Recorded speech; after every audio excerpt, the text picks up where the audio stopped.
Mabuhay, gentlemen! To my fellow student taking up Bachelor of Science in Business Administration major in Marketing Management, my one and only partner in this proposal, Mr. John Lloyd Cuarto, and of course to our dearest professor who serves as a good companion and friend, and of course teacher, no other than Mr. Jerick. Good morning to the both of you, and welcome aboard to our first ever virtual oral defense in compliance to the course National Service Training Program or NSTP II. Likewise, this virtual meeting is intended for the presentation of our proposed project, which was entitled Project Love Life. So this Love Life stands for letting all to be lenient in fostering our environment. Saying this, should you need clarifications and further elaborations, please do not hesitate for our assistance as we are happy to serve you all. Nonetheless, in behalf of my partner in this project, I am Joshua Laresma at your service. Hopefully this presentation provides significance and contribution in the knowledge of each and every one of us. So without further ado, let's get started. Alright, to formally start our virtual defense for today, let's have a short quotation, or should I say, our quote of the day. So it goes like this: we never know the worth of our environment until it's already gone, so act sustainably before it's too late. Cuarto and Laresma, 2021. So this quotation makes sense at all, am I right? Because as an individual, for us to have no regrets in the end, we should act sustainably at the first place. But the question is, how should we act sustainably? Of course, as an individual, we shouldn't just write after our own sake, our own progress. But of course, we should also take into consideration our environment. If we do care in ourselves, if we do care with the others, of course, we must also do care sa ating kapaligiran. Bakit nga ba? Because this environment provides almost everything that we need. Because this environment help us to foster and to, let's say for instance, to have shelter, to have food, and so on and so forth. In short, napakalaking tulong ng environment sa ating lahat. So for us, para hindi tayo magsisi sa banda-banda dyan, mas maganda na hindi lang sarili natin ang iniisip. Hindi lang yung kapakanan ng iba. Of course, mas maganda rin iniisip natin yung kapakanan ng ating kapaligiran. Kasi after all, mas maganda pa rin yung lahat tayo nagbe-benefits, lahat tayo nag-grow.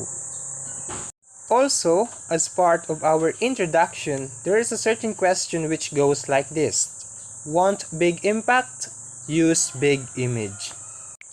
Okay, ang nais lamang na iparating ng aking mga iwinika ay kung nais natin ng malawakang pagbabago ng big impact, then of course, kinakailangan natin ng malaking imahe. So, ano nga ba yung malaking imahe? So, this big image is consisting of small images. Kumbaga, even a small one could make a difference. Tayo, kapag pinagsama-sama natin ang ating puwersa, all the resources that we got, all the knowledge that we acquired at the first place, malaking tulong ito para magkaroon tayo ng tinatawag nating big impact. Because I do believe that even a small one ay makakapag-contribute sa bawat isa. Makakapag-contribute to nurture and improve the situation that we are dealing with. And of course, kapag merong pagbabago nangyayari, I believe we could make a positive impact that could make a big difference. Okay, I think that's enough for our narration in introduction. So now let's proceed to the main dish for today, which is discussing the parts of the project proposal. So the first part is the so-called title of the project. Basically, kumbaga, this is yung pinakapamagat ng ating proyekto. And the title of our project goes like this: Project Love Life. So this love life is not the ordinary word na ating napapakinig, which has something to do dun sa love. Kumbaga, this love life, which was spelled as LABLIFE, it is just an acronym of the whole project. And this acronym stands for letting all to be lenient in fostering our environment. So dun pa lang sa title, may napakinig na tayong lenient, fostering, and our environment. So let's try to correlate these words to make a big concept. To fully understand kung sa lahat or sa dami-dami ng pwedeng i-title dito, bakit dun pa kami nag-come up. So of course, if we are right after the reconstruction of our environment sa pagsasaayos, sa pagpapaganda, we should be lenient enough. Ano ba pag sinabi nating lenient? Ito yung pagiging mahinahon. Kumbaga, we are kind of merciful as an individual. Maawain or mahinahon, or we are taking considerations before deciding, before taking actions. Hindi tayo padalos-dalos. That way, we could foster our environment. At paano natin mapapaganda or maiisayos muli? Of course, kinakailangan natin ng tinatawag nating unity, kinakailangan ng tinatawag nating yung pagtutulungan or pagkakaisa. Kasi, hindi ito magagawa ng iisang tao lang. Sabi nga, no man is an island, and hindi kinakailangan kung ikaw lamang nakaisip ng proyektong ito, ikaw lang ang gagawa. Mas maganda na magtutulong-tulong yung bawat isa to make a big impact. So next is location, kung saan purpose or gagawin or sasakatuparan ng aming project. So, dahil nga po sa Tikalan kami nakatira, siyempre sa Tikalan gaganapin or sa Tikalan San Juan, Batangas, sasakatuparan ng aming project na pinroposed. So next is duration, time of implementation. The proponents will be implementing this proposed project starting from February 20, April 2021. So, pagdating po ng February 20, April 2021 is naisagawa na po namin yung proposed project namin.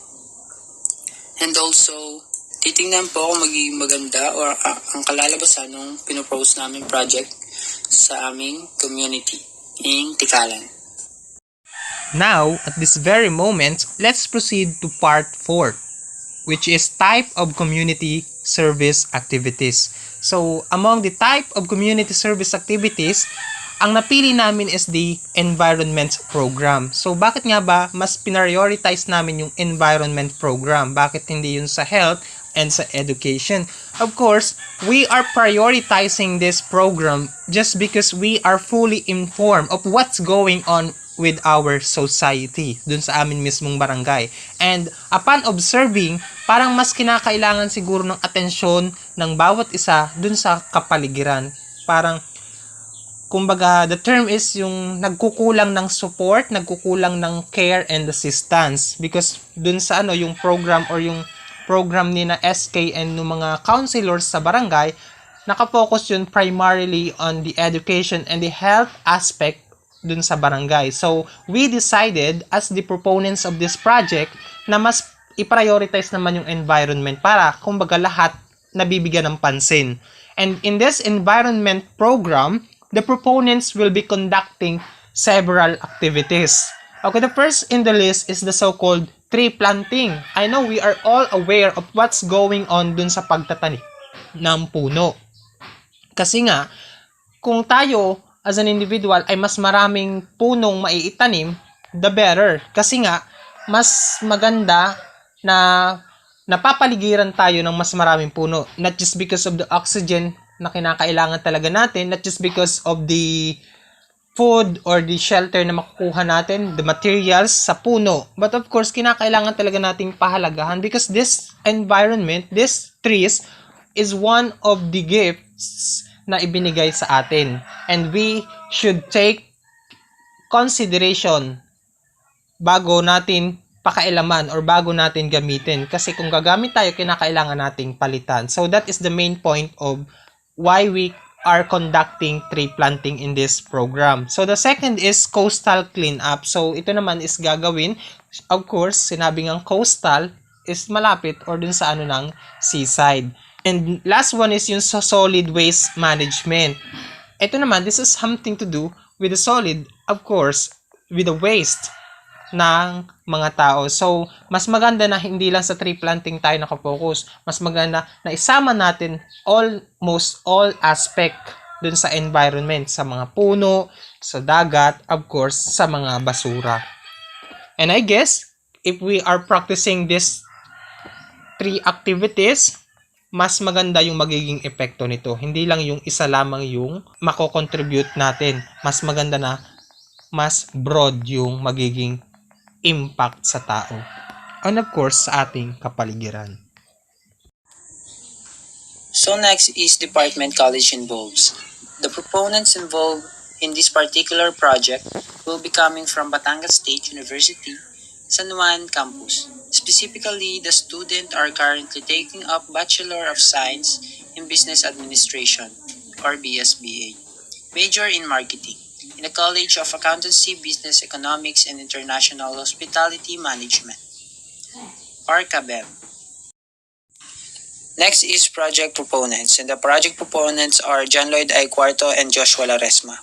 So, nag-come up po kami dito sa project proposal na to dahil po aware po kami dun sa mga nangyayari sa aming environment, lalo na po sa dagat na hindi po kaaya-ayang tingnan. Katulad po na makikita nyo dun ay yung mga putol na puno, yung mga kung ano-ano, yung mga chinelas, diapers, and etc. po. Sobrang dami na po, so kailangan natin bigyan ng pansin yung dagat. Hindi lang po yun, pati po yung iba naming kasali dito sa mga project, dito sa project proposal. So kailangan pong ma-resolve yung problema dito po sa barangay. Kaya po nag-come up po kami dito sa project proposal na to.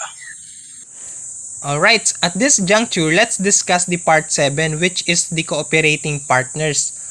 Okay, to successfully implement this project, kinakailangan talaga ng mga cooperating partners, or should I say agencies na makakatulong talaga sa amin upon conducting this project Love Life. At sino nga ba yung mga taong yon? At sino ba nga ba yung mga partners na yon? So, upon making, or should I say proposing this project, so that would be the SK officials headed by Mr. Dan Ewel Gusi Samonte. And of course, kung nadyan si SK officials, nadyan din dapat ang barangay officials, which is headed by Honorable Dominador H. Amboy. And I guess, sa pagtutulungan ng bawat isa, sa pagtutulungan ng proponents ng SK officials and the barangay officials, we could contribute a lot in the refurbishment of our environments. And that, eventually, hindi lang environment ang makakapag-benefit dito sa proyekto ito.